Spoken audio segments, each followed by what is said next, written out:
And let's go ahead and begin Chapter 2. Predetermined thought. There are unseen forces that affect our lives. We are blind to the laws and forces that manage us.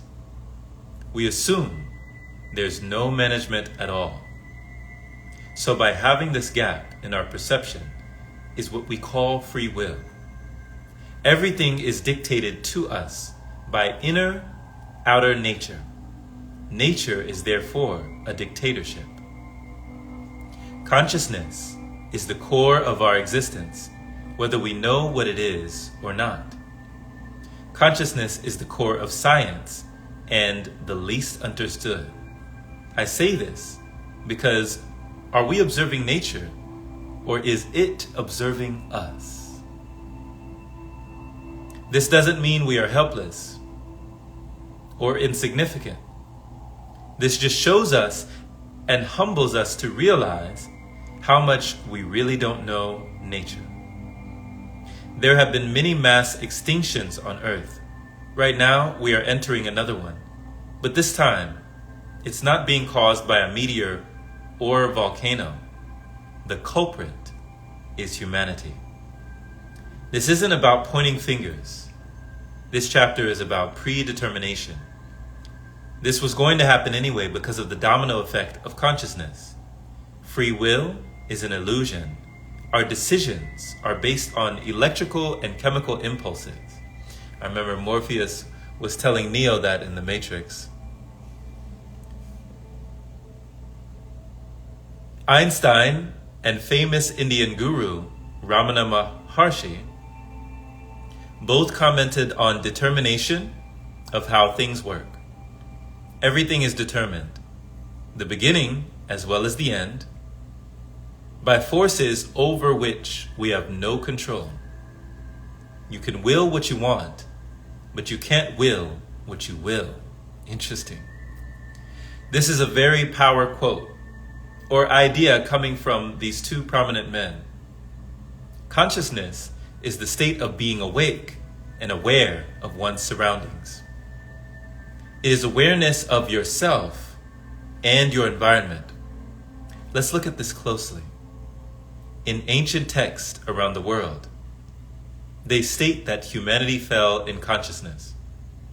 If this is true, is it possible that this sixth mass extinction is because man has been in a fallen state of consciousness, operating in an illusion that we're progressing, but all along really don't understand the world we are in?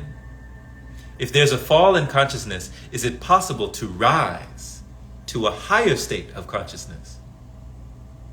First, let's take a look at predetermination again. Everything is energy. So if the collective consciousness went to a lower frequency of reality, it has the potential to rise to a higher frequency reality. Makes sense? How do we know this can take place?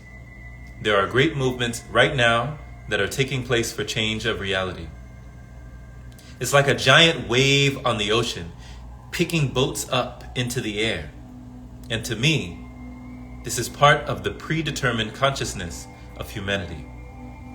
The first determined state of our existence was when we were just information in our parents, sperm. Then we merged with the egg, and the conditions were just right.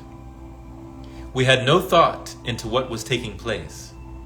It was all being done without our input.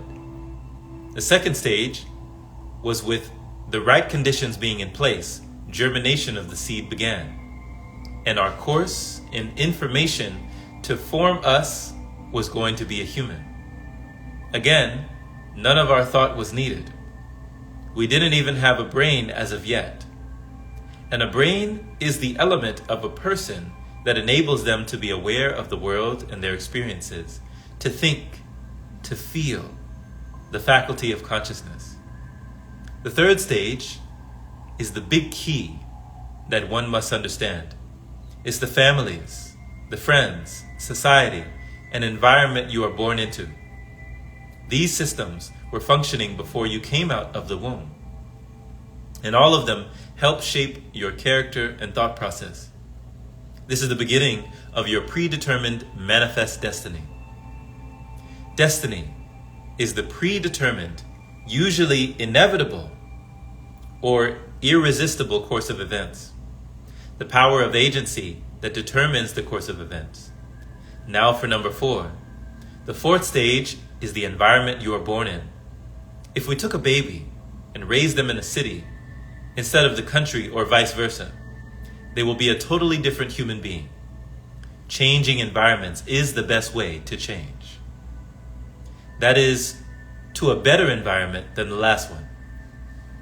The alien energies from off-planet and the terrestrial forces has the power to change the organism. So if there is free will, that will be it right there to change location. However, in most schools of scientific thought, that will be soft determination. And it is through soft determination that we feel the power of choice. Changing locations not only deals with the external environment of nature, it is also important to know that the change of jobs, of friends, etc., bring forth great changes to the body and mind. I know this seems contradictory, exploring determination and free will. The thinking about these two ideas will always seem to intertwine one another. To explore consciousness, whether if it's determined for you to do so, or you are exercising free will, is a worthy challenge in life. Life is curiosity. Curious on what will happen next. Time is opportunity. Timing and how we spend our time brings forth opportunity. With this thought in mind, one will have a very interesting journey exploring consciousness.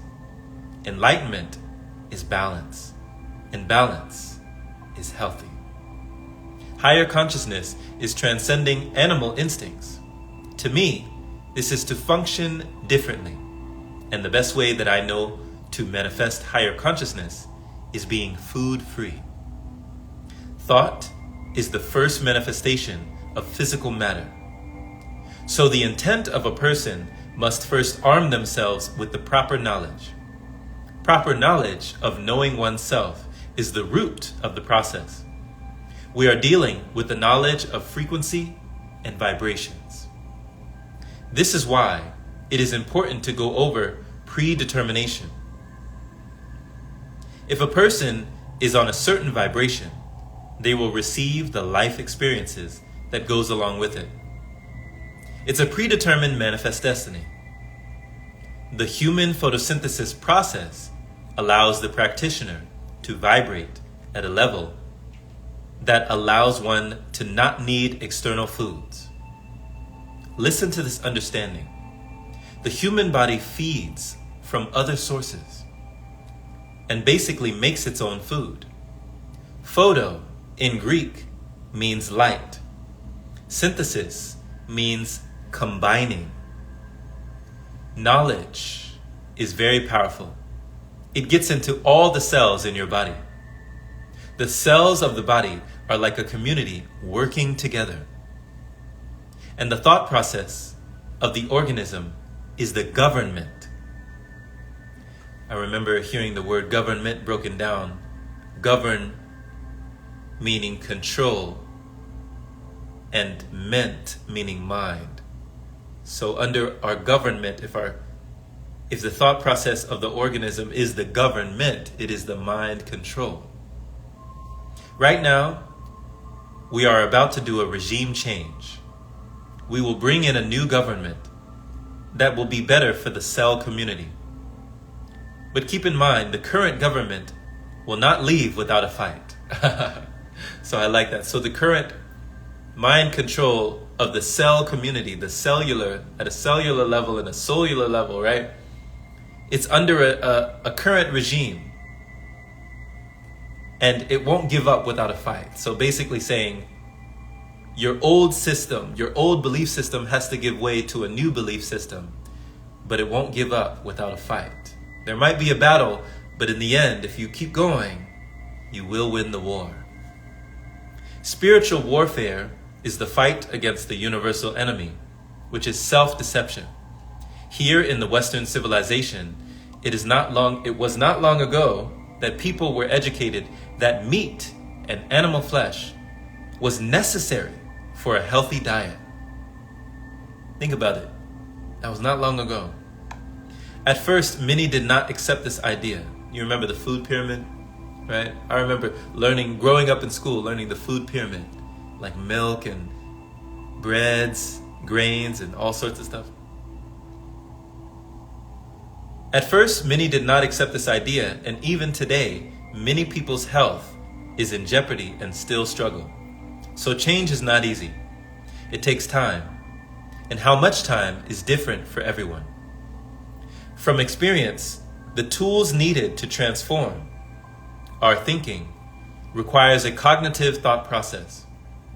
This is of utmost importance. Cognitive thinking is the ability to think things through critically. If one does not have this thought process, it will make it very difficult on any type of changes. A person can develop this skill. The whole idea is to educate the old thought process out of you. So we're educating the old ideas, the old thoughts outside of us, right? We're going to educate it on out of here, right? Kick it to the curb with education so we don't fall into frustration, right? So we don't have that internal confrontation with the old ideas. It's almost like, if you have a cup full of water and you pour red dye, like just a few drops of red dye in the cup, the whole cup will be full of red dye. It'll be red coloring all throughout the glass.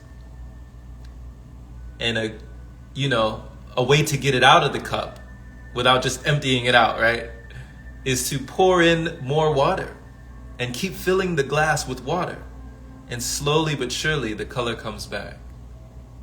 It loses its redness, right? So that's what we're doing with our thoughts, our beliefs, and our ideas. In order to get the old out, we have to bring in the new, bring more in with the new, and we force the old ideas out. Semantics is another thought process tool that is used. Semantics is the branch of linguistics and logic concerned with meaning.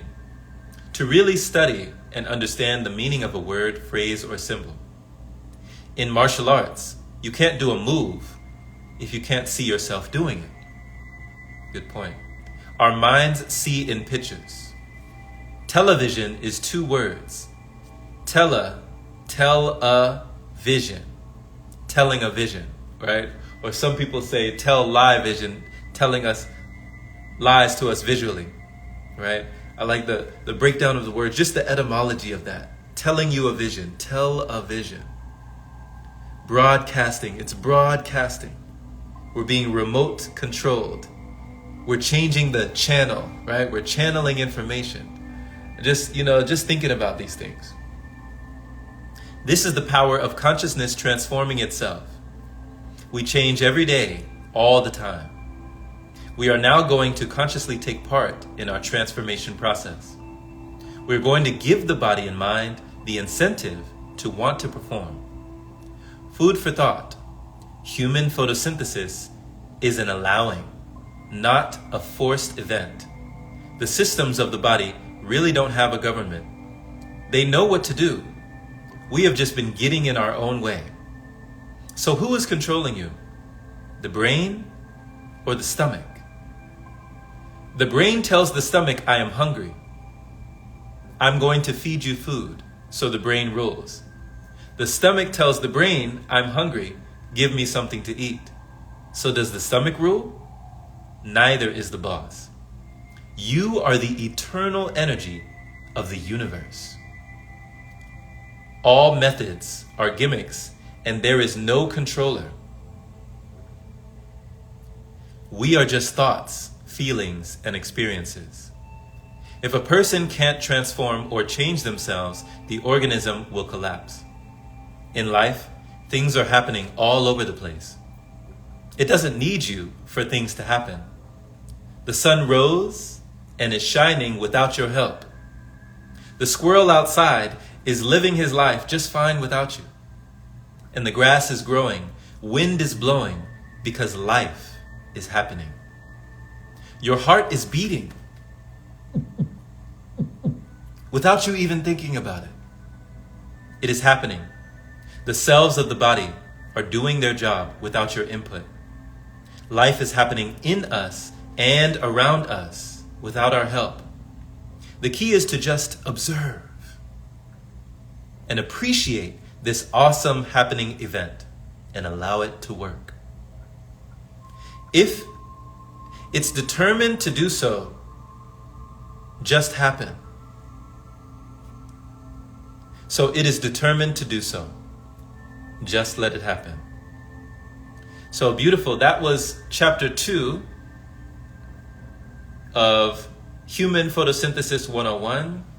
And I trust that you got a few nuggets from that as we've been continuing these readings, as we've been proceeding with the knowledge and this food that we have been feeding, that we are now eating, right? I love this part that he talks about, photo in Greek meaning light and synthesis meaning combining. So photosynthesis meaning combining this light.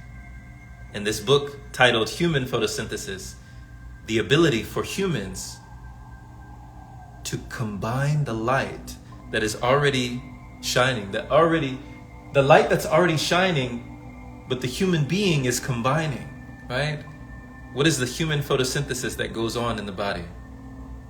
So let me read this one passage just one more time, just to soak it in, just to absorb it. If a person is on a certain vibration, they will receive the life experiences that go along with it. It is a predetermined manifest destiny. The human photosynthesis process allows the practitioner to vibrate at a level that allows one to not need external foods. The human body feeds from other sources and basically makes its own food. Wow. So I remember there were different times, different retreats that we'd be with Elitom. And one retreat, I think it was in Sedona, Arizona. And he's always just in this jovial mood. He's like a kid. He's just in his inner child. He's just playing, right? Even though we hear the things that he's saying, in the grand scheme of things, he's just playing, right? He's not always preaching, but he's reaching and teaching because, he's always seeking for that inner understanding. But the lessons he teaches, he's not ever demanding, right? Or placing it on people. But I remember one time, he's always like, this is good, ain't it? And he's laughing. He's just laughing at his own humor, laughing at his own jokes, but also just finding the sudden realization or the epiphany, the eureka moment, like, aha, the light bulb goes on. And one time he said, can we actually be fed by knowledge, by information? And if we know that food is information and information is food, could we take it literally? Not just the information we get from food itself, the solid matter, but from the intangible matter, the intangible food of a book, a novel, a story. Can that be information that could bring more light into the body and have a physical change on the body? Just like he was saying in here, that everything that we read, everything that we see, everything that we hear, everything that we think, it has a chemical change. Cells and organisms start to get rearranged, right? And we think about it, it seems a little strange, but is it ever in vain? And can we be self-sustained with our inner light? Can it shine so bright when we change our perspective, our inner sight with us and the collective? So that's the objective. That's the directive, my friends. So much love. Once again, this has been Jerome Shaw with some wisdom of the ages from today's modern sages. Once again, much love. And we'll catch you next time on the Pranic Pages.